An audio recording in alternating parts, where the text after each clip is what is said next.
Hello everyone, how are we all today? Basking in the sunshine, avoiding the coronavirus. What do you think of my new intro then? I put it together last night. I've been trying to time it to fit the end of the music. Might seem a bit long, but I've put a lot of photographs in it. And what I'm trying to do is prompt a reaction from you.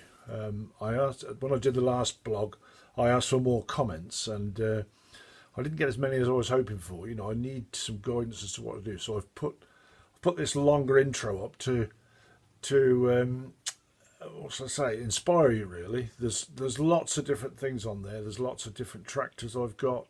There's some tractors I haven't got. Some are pictures from my past. There's some pictures of reclamation work being done. There's even a picture of my dad there in there somewhere a couple of times, and my mum, she's there as well. I don't know what on earth they'd think if they thought they were going to be on a blog that was going to be shown to so many people. And I say so many because we had 5,700 views of the one I did about the hedge cutter, which is the best yet, which is great. You know, that's really going the way I was hoping it'd go. It is on, everything I put onto Facebook, that's one of these blogs that I think might be worth watching, I put onto YouTube, and it is there. As a comparison, we probably get 30 views on YouTube, but it's if I could get those numbers that I'm getting on Facebook onto YouTube, you know, it might just take off. The format, this chatting before I start and through it, seems to work. People seem to like it. And I think I probably do, not just because it's me talking, but because it's a more chatty style. People don't read. You think they do. It's like the tractor magazines. Most people just flick through the pictures. They don't really read the stories that go with it, and it does get boring, I've got to say. So I'm trying not to make it boring. I'm trying to make it interesting, and you know, I want to vary it a bit. I want to show you things and see what you can do. On the end of my intro there is Ernie, my little dog. He's not as photogenic as I would hope he would be. He's laid down here beside me at the moment, but if I point this thing at him, he'll disappear, he'll walk out. He gets disgusted. So anyway, he's usually by my feet. If you come to the rallies and see at the rallies, he's following me around all the time. He's never very far away. I don't have to put him on a lead because he just stays with me. He's my mate.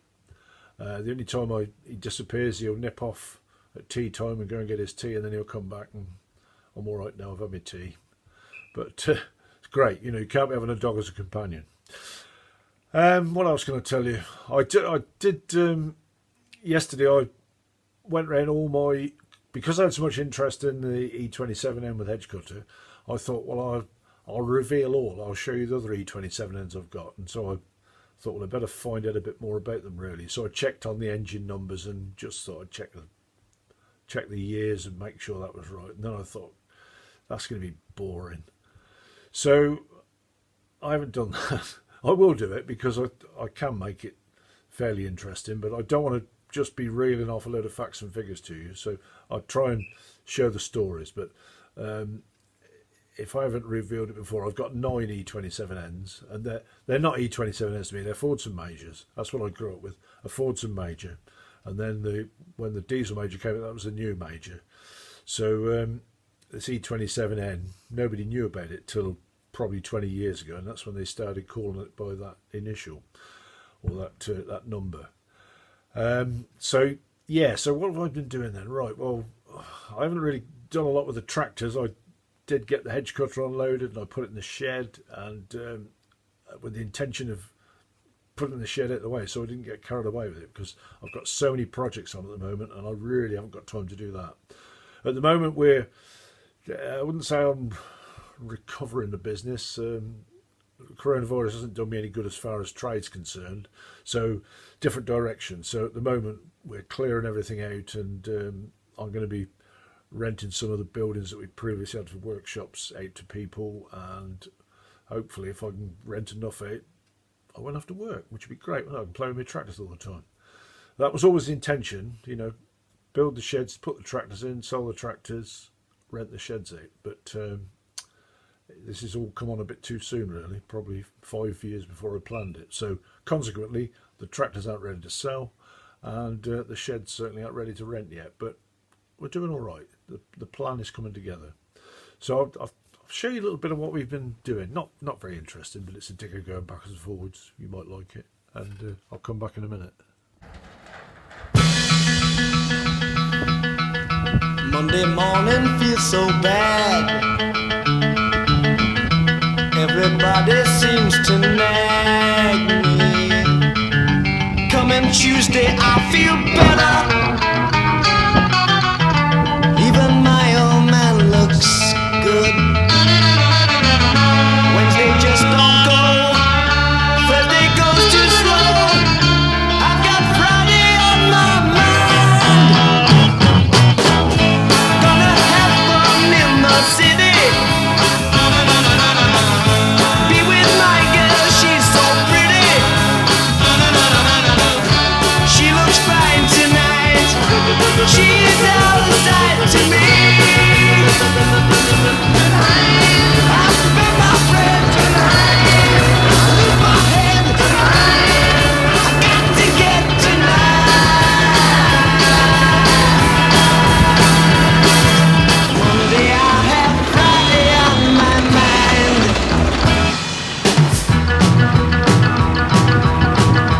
Do the 5-day grind once more. I don't want nothing else that bugs me more than working for the rich man. Hey, I'll change that scene one day. Today I might be mad, tomorrow I'll be glad, 'cause I want Friday on my mind. I'm gonna have fun in the city. Be with my girl, she's so pretty. She looks fine tonight.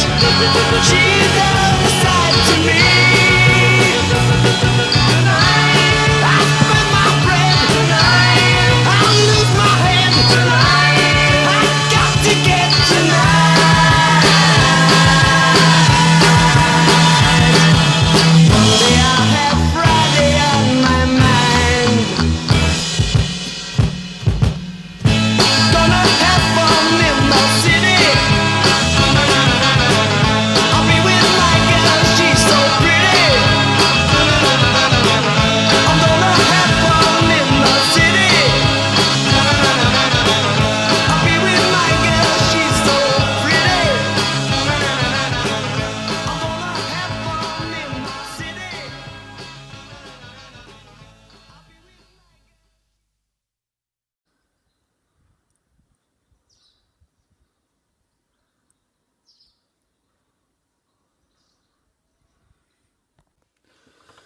Well, there you go. That's two very scruffy, dirty areas cleaned out, and we put containers in the place. And the containers aren't full of the rubbish that we cleared out. They will be. Give us time. No, it's lovely to see it. You don't realise what a mess you've got there until you actually start to clear it up, and then you realise it's horrible. But digger's a wonderful thing. It's amazing what we can sort out with that. So we've got two grotty areas tidied up. Not quite where I want to be yet with it, but we are getting there. There's more tidy than there is untidy at the moment, so that's a big result. Okay, so that's what we've been doing at home. Now we'll go back to Graham's and I'll show you his tractors. So this is kick off first. Looking back at the film that I took, I didn't really go into much description on them. I sort of rushed around because I was in a hurry, but it's difficult because you're doing it off the cuff, which is what I said I like doing, and I don't want a script because it'd sound awful. But the first tractor I'll show you is a little 880 Graham had, and he's done a really nice job tidying that up, and that's the sort of standard I would expect the rest of them to get to eventually. But like us all, he hasn't got enough time, and we will find it. We keep knocking away at them, but I don't think we'll ever finish them all. But a lot of them are safely tucked away in bramble sheds there, and they come out once a year.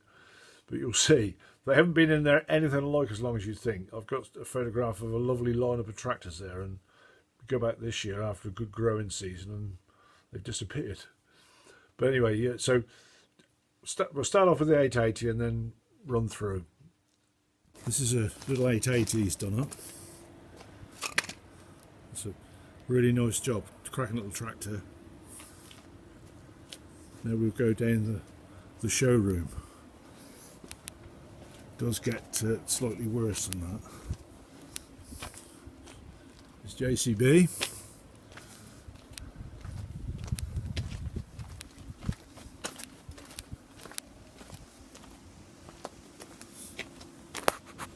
It might look like a David Brown, but there's a Fergie under there somewhere. That back end of the majors come from Cornwall. We've got a 1212, that's a runner, but it's got a flat tyre.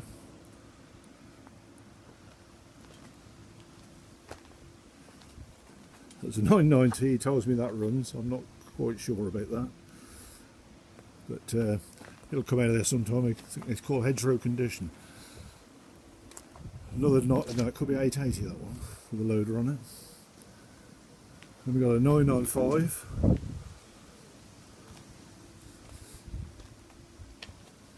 That's a 1200.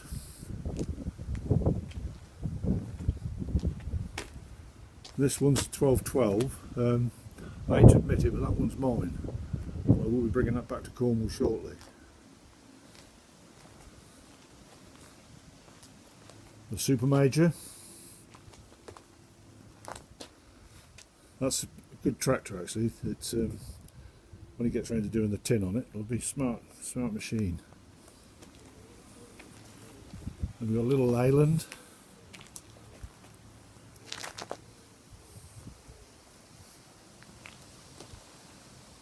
.4D ready to put into something.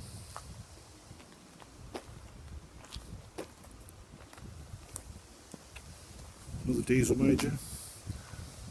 That's even got a menu, that one.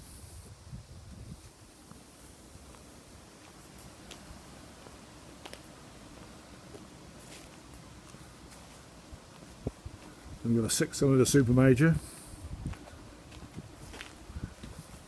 That's a good tractor, it runs nicely. I think that's the same engine as in mine. 995. That horrible bloody cab on it that you'll never sort out, but that's good. And Ford 4000. That's a lot better than it looks. It's got one of Lamborn cabs on it, but if it has some shell mud guards put on, the rest of the tin work is all getting out of the hole. David Brown 990 power loader.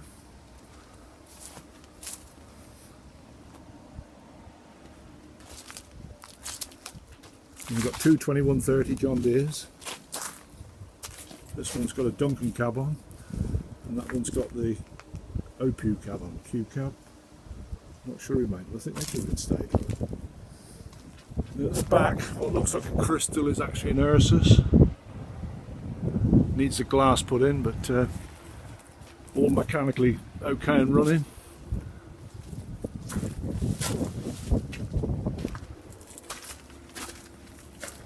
The diesel major.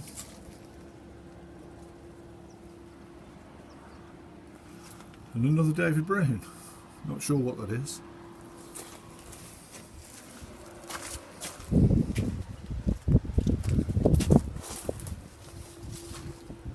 There's a new performance major. That's quite a nice tractor, that one. That'll come back well when he gets around to doing it. Silver Range Rovers everywhere. Does that look familiar?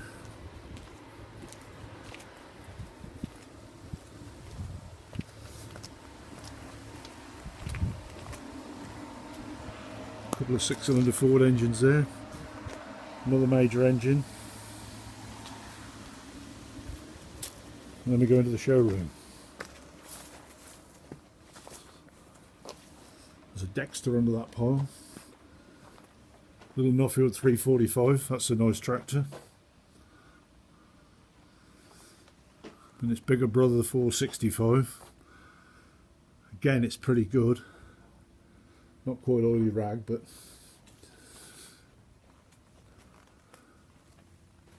Nuffield 460. That's in quite good condition, got a loader on it.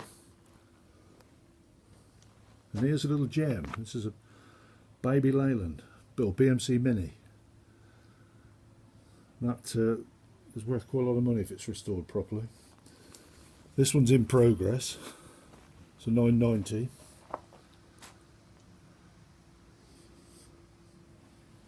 And that, I think, is a 780.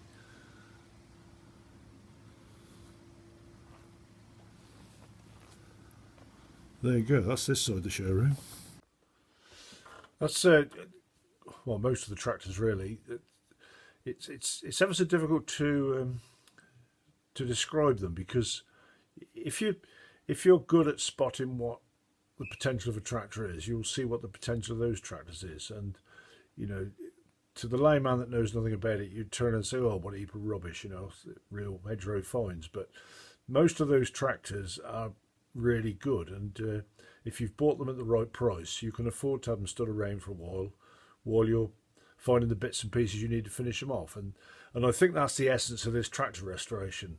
You know, you could go to most of those tractors you've seen there, and you could buy the new bits for it, and you could sort them out very, very quickly, but you would never get your money back. So you've got to be, you know, you've got to be a bit smart at it. I mean, it's part of the fun of it. You're finding the bits you need to do it, and you get the team on it, and you set about it, and you make a good job of it.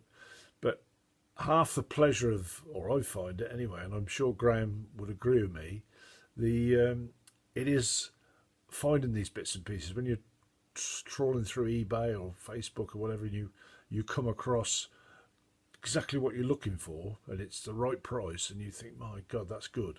And I had that when I did the trip last week. You know, I've been looking out for some decent Fords and Standard mudguards for ages, and suddenly, bow, there's a pair that would not quite what I wanted, because they're a bit too old, but they're going to be fabulous on that tractor. They're really going to look the business. My biggest problem is, do I paint them or do I leave them original?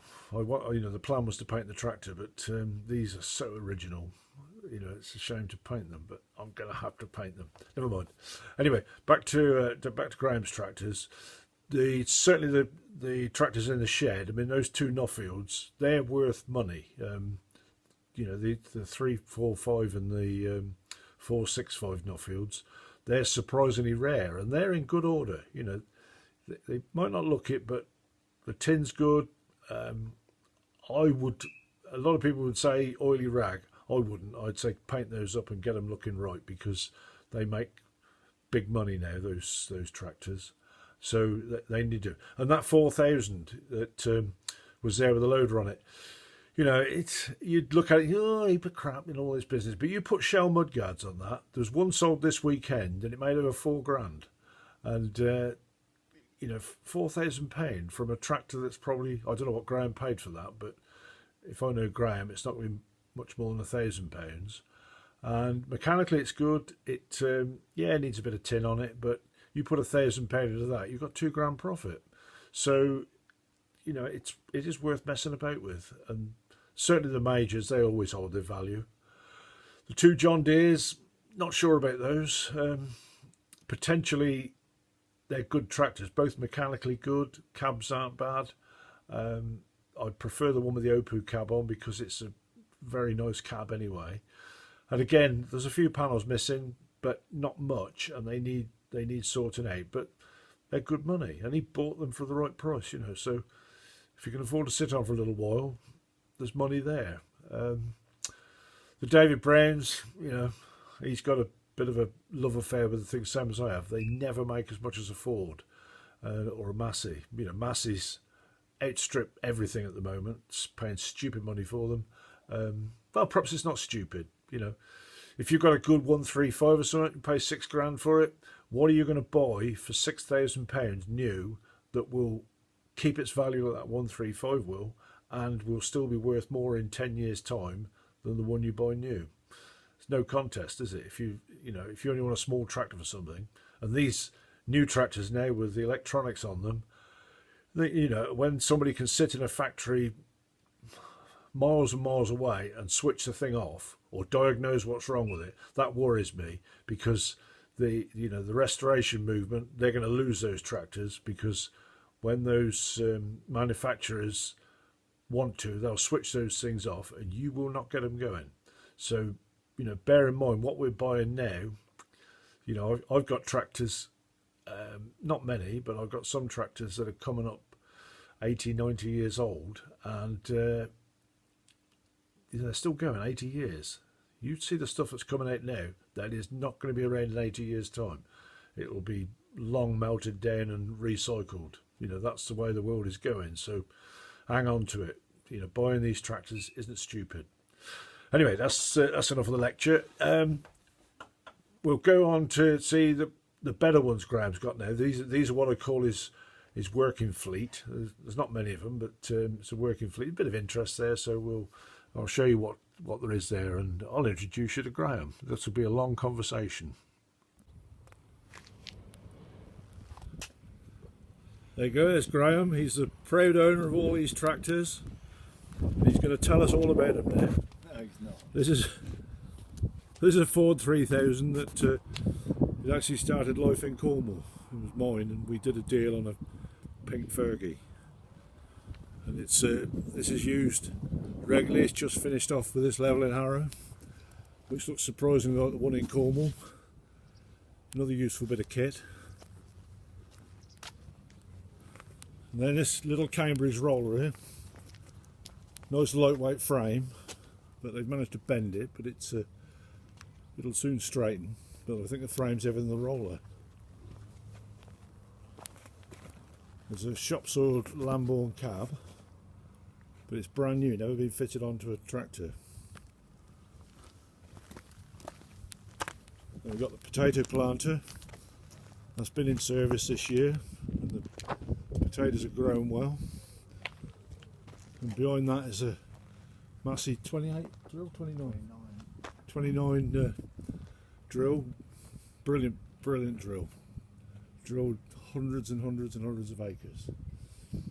This is an ex-Cornish tractor. This one was Timmy Mitchell had it at my place. Graham bought it and brought it back and restored it to what you see there now. That one's used with a sprayer at the moment. And then we've got a 1200 here. That one's on the topper most of the time. And behind it are those cheap old aluminium things. And then if we go into the wilderness a bit, this is Graham's latest buy. It's a Massey 65,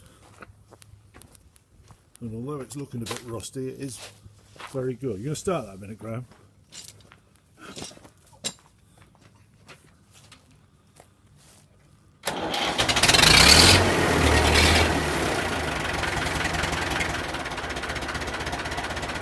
Isn't that beautiful? The tin on it's very good, really. Tyres are good. There's some cheap down the bottom in front of that grill, but apart from that, nice little tractor. It's come from Cambridge, but it'll be a good one in front.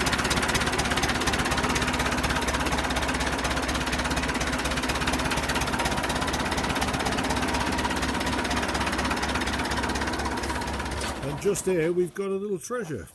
This is the one everybody gets really excited about. It's a roadless super major with a Fritz Meyer cab on it, and there should be a 6-cylinder engine in it, and it should be in Cornwall because it's mine, but I'll get it back one day. But we've got big plans for that. That's going to be a roadless 6.4 when it's finished. The Teagle topper there, that's also a Cornish one, and we've got a bearing gun on the gearbox which is in progress. You can press us. Oh, put it out of gear.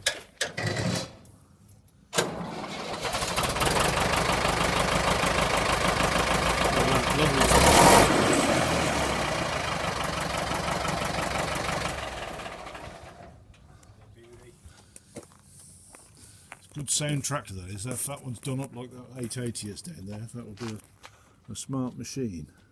The tin work on it's very good.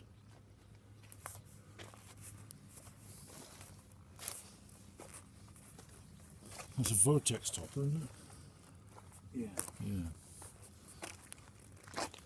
They're good toppers because you can top us easily going backwards as you can forwards. What else you got to look at?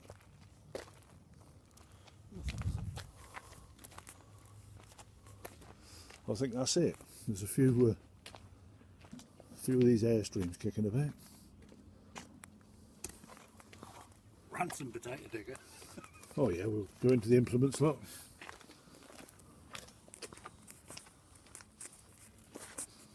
No prizes for anybody that guesses what it is, but it's a ransom potato digger, and it might not look as if it's working, but it's got some potatoes to dig, so it will be going. Then we've got a slurry tanker there without a pump. If anybody's got a vacuum pump kicking about, we need one for that. Nice original Viking spinner. And some bits. And that's your lot, I think. Well, I'll have to have a look at my Fordson again. Look at that, what a snip. And I should be leaving to go back to Cornwall first thing in the morning. Okay, so that's the tour of Graham's tractors finished. Hope you can see what I mean about some of the things he's got there. I think that Massey 65, there's a lot of potential there. Those are, you don't see many Massey 65s around, and as I said in the video, you know, there's not a lot wanted on it. There's a cheek needed on the front of on the front cowling on the bottom, or chin you'd call it, wouldn't you? Not a cheek, and needs a badge, but the rest of it's there. You know, it's got same mud guards, good bonnet, everything's there, runs nicely, and I don't see any point in rebuilding. You know, you if you got oil pouring out of a, because there's a seal gone, yeah, you've got to do something about it. But a few oil leaks on a tractor that's 60 years old, does it really matter? You know, a nut and bolt restoration, you ain't got a chance of getting your money back if you do that. So, you know, think hard about it before you set about it. Same with that 1200, you know, again, a coat of paint. Yeah, people will say, oily rag, give it oily rag. Compare that to the 880 that we saw at the start, and there's no comparison. You know, you've got to do it. My roadless, yeah, we've had that at the rally down there, and I took it back up to Graham's because his poles were in full force. They'd done my 7,000 and 4,000 and did a cracking job, and I thought, right, do that roadless. But unfortunately, other things got in the way. They got very busy, didn't have time to do it, and now, of course, coronavirus has come in, and so they're back in, or went back to Poland to be with their families, and they haven't got back yet, although we are expecting them any time. So we've got a bit of building to do on that, but everything's there. You know, I haven't got to find anything for it. I've got all the tyres, got the lot really. I've been told that I'll devalue it by turning it into a 6.4 because it's not a 6.4, but you know, does it really matter? I want a roadless 6.4. I like the tractor. It'll go with my Super 6 as a comparison, and I don't really care if anybody else likes it. You know, I quite fancy having one, and we'll make it look something like it. I won't try and fool anybody that it is a roadless 6.4. It will be a roadless, and it'll be based on a super major of the correct age, and it'll look right when it's done, and it'll be in my shed. So I don't care, and it'll be one that, you know, I don't necessarily, well, it depends how it turns out, I suppose, but you know, there'll be some of these tractors I will die with. I won't sell them, and you know, that could well be one of them. So I hope it's a long time. Don't fancy going quite yet. So there's that. What else do we see there?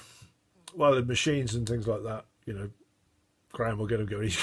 He's got He's preserved a whack of machines. We didn't see how far. I still have to do another video on that sometime. He's got a lot of Bamford stuff put away, which, you know, it's not something that people collect, but, you know, there's a lot of history with the Bamford group, and it's got a muck spreader, mower, baler, I can't list it off, lots of stuff. So we'll see that one day. Don't know when I'll get back up there. And then, of course, there's his Airstream caravans, which he's got loads of those kicking about there. They would normally all be out on hire or at shows somewhere, and that's what he'd be tracking around in those Range Rovers, dragging these caravans out to the sites and dropping them, and, you know, that's where he makes his money to buy his tractors, really. But this year, nothing. So, you know, it's been an absolute pig. But never mind. Anyway, that's I think that's all I've got for time for. I have no idea how long I've run this on this time. We'll call it a day for now. I will do the E27Ns next, I think, but I could well change my mind, as if. Keep doing it. Start doing some comments. I need to know what you like. You know, people are coming back and saying they like it, and obviously if they're watching it, they must like it. But I do need that feedback, and I need some prompts, really. It's very difficult. You'd think it'd be easy to, with the amount of tractors I've got stashed in sheds, you know, I could get them out and talk to them, but I don't want it to be boring. I want to make it entertaining if I can. This might be boring. I hope it isn't, but see you get on. I'll wait to see what your comments are like. So if you've got this far, thank you for watching. I hope you found it entertaining. Ernie's fast asleep in his basket there, and he hasn't made any comment at all, and he's not going to. I don't know if I can turn around and connect. Right. Now my studio's collapsing. How do I do this?